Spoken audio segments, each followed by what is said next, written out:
কানে শুনি সদা তোমার কালাম, হে খোদা চোখে যেন দেখি শুধু কোরআনের আয়াত। শোনো আমার মুনাজাত, শোনো শোনো ইয়া ইলাহি আমার মুনাজাত, শোনো আমার মুনাজাত। সবাই আওয়াজ করে পড়েন আমিন।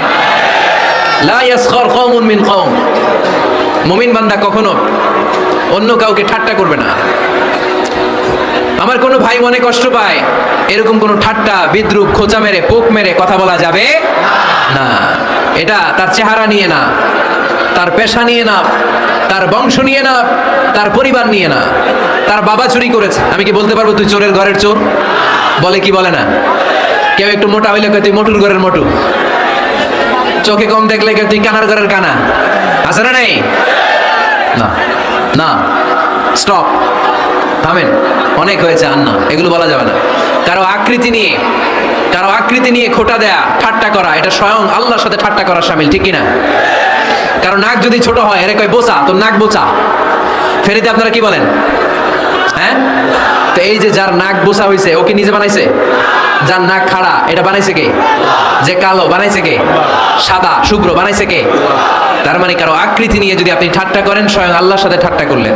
কারণ কেউ কারো চেহারা বানানোর দায়িত্ব পায় নাই। মাতৃগর্ভে থাকতেই আমাদের চেহারার আকৃতিগুলো দান করেছে কে? হুয়াল্লাযী ইউসাউবিরুকুম ফিল আরহামি কাইফা ইয়াশা, লা ইলাহা ইল্লা হুয়াল আজিজুল হাকীম। তিনি এমন সত্তা, তোমরা যখন তোমাদের মায়ের পেটের ভিতরে ছোট্ট একটা ভ্রূণ কণা ছিলা, তখনই তোমাদের চেহারার আকৃতি দিয়েছে কে? মায়ের পেটে থাকতেই কে ছেলে হবে, কে মেয়ে হবে, কে সুশ্রী হবে, কে শ্যামলা হবে, কার নাক লম্বা হবে, কারটা খাটো হবে, এগুলো ফিক্স করে রেখেছে কে?